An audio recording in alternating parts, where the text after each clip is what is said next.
Good morning, everybody. This is Terry with Gateway to Counseling. And sorry I missed you guys yesterday.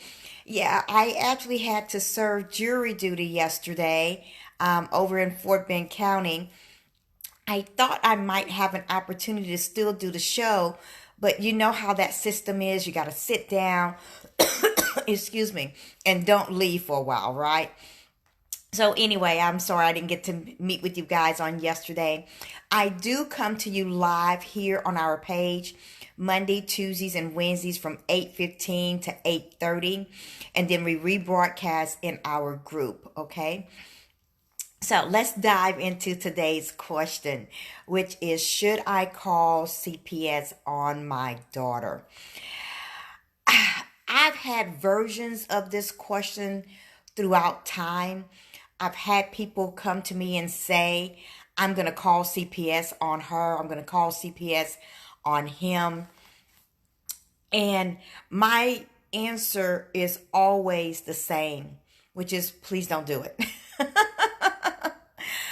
And I know you guys might be saying, Terry, why would you tell a person not to call CPS? They're being abusive. Well, that might be true. I don't know this person. I don't know their story. You know, guys, when I entertain these questions and try to answer them, I don't know the backstory, right? And so I'm going to apologize every time when I say this answer might not fit the circumstances. But let me tell you about the stories that I've had come to me.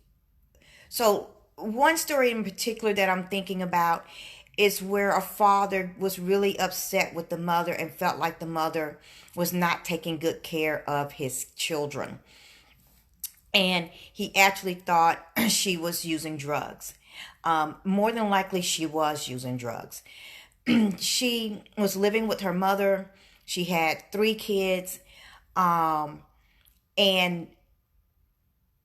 yes, there's a history of doing drugs.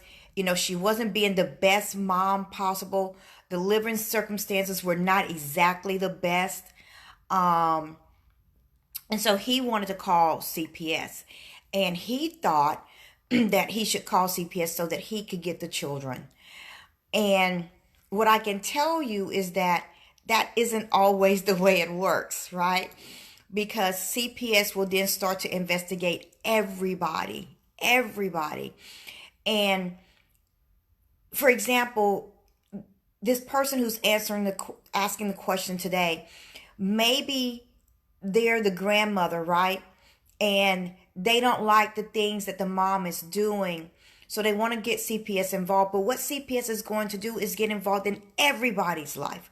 They're going to investigate the mom, the dad, the grandparents on both sides, the aunts, the uncles, anyone that you say, hey, we think the kids can go live over here. They're going to investigate you. I know of a case a while back where the parents said, okay, you know, go let our kids go over here with this person, this friend of mine's. And the friend said, yes, I will take the kids in. The problem was that when they found out that CPS was going to investigate them, there were some concerns about some things that they were doing that wasn't quite right, that this other person didn't even know about, right? And I don't know all the circumstances around it, but what I do know is that person backed out. I also know that a kid can be taken from their parents and placed with relatives, and their behaviors are so extreme because they're so angry, and they start making allegations against you, thinking that that will allow them to go back home. I remember a case where the kid said to me one time, oh, my aunt is a school teacher at this school. And I said, nah, that can't be right. He said, no, my aunt is a school teacher at this school. Well, this kid was living in a foster home with strangers. So I'm thinking, if your aunt is a school teacher and they are pretty doing fairly well, right? I mean, and have a clean history, then why won't you go live with them? And I actually met the aunt maybe 3 weeks later. And she said, yes, I am his aunt. And he and his sister did live with us for a time period. But he started telling lies about us. And they threatened to take my kids from me. And I couldn't have that just because I was trying to help. And so she cut all ties. So my answer is no. So you're going to say, well, Terry, if you're saying no, don't call CPS, what are you telling us to do instead? You do everything possible to try to help in the circumstance. I don't know if this is a mother or father. It is your child. Go to your child. Speak with your child. Work with your child. If, for example, your child is on drugs, because that's the biggest reason why people come into CPS, right? If you know that your child is on drugs, then try to get them assistance. Try to get them help. If they're refusing, if it's not working, because we can't do everything for them, right? But that they have a 5-year-old at home. They have a 7-year-old at home. They have a 10-year-old at home. Then are there things that you can do to get those kids out of the house as much as possible and get them with you? Are there things you can do to make sure that the kids have food to eat? Are there things you can do to make sure that the kids have clothes on their back and that their clothes are clean? Can you go to that home once, twice, 3 times a week to check on the children? Can you put systems in place with the children? I'm saying all that because I believe that CPS is a good system, but I don't think it's a perfect system. What I find is that in working with children for over 25 years, they typically love being at home, regardless of how bad it might be. Sometimes they don't even realize that their parents are on drugs. The parents are pretty good at hiding it. Maybe they're doing it when the kids are at school, or when they're going out with their friends on the weekends. Or one of the kids told me they knew their parents were in the bedroom with their friends and they were getting high in the bedroom, but the younger children didn't know about it, right? So there's all these different circumstances that get involved. But what I can tell you for certain is that right now CPS has a huge shortage of homes. And what that means is that a lot of children are being shipped out of state. What I can tell you is that when a child goes into CPS custody, they go into typically a foster home with strangers. And a lot of these foster homes tend to be pretty good, at least in my experience, like I said, over 25 years. But it's a rotating door. I have a particular foster parent right now that has been doing foster care for many years. I've worked with her for probably 10 years with all of her children, and she only takes the little ones. But what we find is that she will have maybe 3 siblings on this side, and she'll have another 2 siblings from over here. And so she got 5 kids in the home, and one of the kids is really young, and the other one is maybe 3, 4, and they're trying to understand who these people are. Okay, they're taking good care of me. They love me. They're providing for me. They're interacting with me. And they love their foster parents. They love their foster home. But then 3 kids leave. And now it's just these 2. And then 2 more come. And then another one comes. And then they leave. And then you're sitting there, this little 3, 4-year-old now is sitting there thinking, well, why am I not leaving? Why am I not going home? And they start to have acting out behaviors because they're confused and they don't understand. And we try to help them to understand, right? But it's still hard because there's no stability.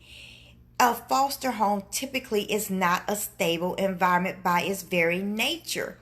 Foster parents typically do not go into this system with a desire to adopt because, yes, parents' rights do get terminated. But I'm bringing up a whole nother issue here. parents' rights do get terminated. And guys, when you call CPS into your life, into your children's life, they're into everyone's life. And things happen that you might not even expect to happen. I remember a family that they thought they had a pretty good background. Everything was okay. They wanted to be more involved and to do things. And the parents' rights were terminated. CPS started to investigate them more for adoption and found out that the adoptive dad, many years ago in his early 20s, had gotten in trouble with the law. He had been squeaky clean. He's now in his 50s. And they said no. They said no. You know, and it's this system of we don't forgive. We don't, you know, let go of anything that you've ever done in the past. And I understand CPS because they want to ensure the best environment for that child, right? And I do understand that. But what I don't like, guys, is that when a child goes into CPS, they go into these foster homes. They might be on the other side of town. They might be out of town. They might be in San Antonio. The family's in Houston. Again, like I said, we're having to send kids completely out of the state because we don't have room here. We don't have enough foster homes. We don't have enough shelters. We don't have enough RTCs. Guys, at one point, we had over 500 kids sleeping in CPS offices. Yes, I know that stat very well. Because we had no room. We had kids successfully being discharged from an RTC with no foster home to go to, no family member to go back to. And so they ended up in a hospital because they had no place to go. And they ended up living in the psych hospital for 3 months. 3 months. In a psych hospital. Here's a teenager. What does that do to your psychic?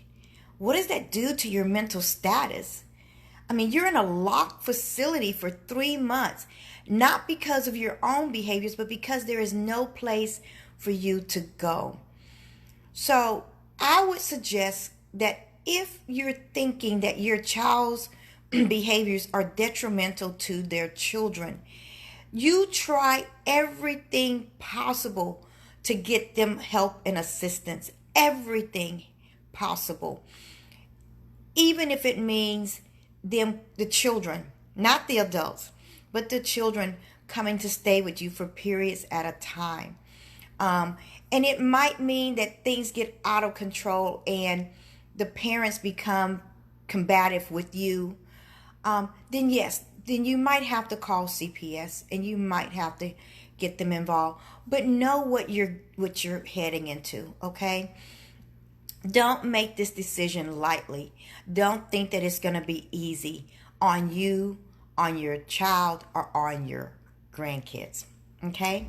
So, if you guys have any other questions, please let me know. Send me a message. Call me, text me, whatever it is. Interact with me live here. Watch me later and send me a message and ask me questions, and I will surely answer them. All right, I am Terry with Gateway to Counseling, and yes, we are bringing peace, joy, love, and light into the lives of millions with affordable online counseling anywhere, anytime. We do take insurance, Medicaid, and better, a whole bunch. We say enter our gates into a brighter tomorrow where you are in control. Bye-bye.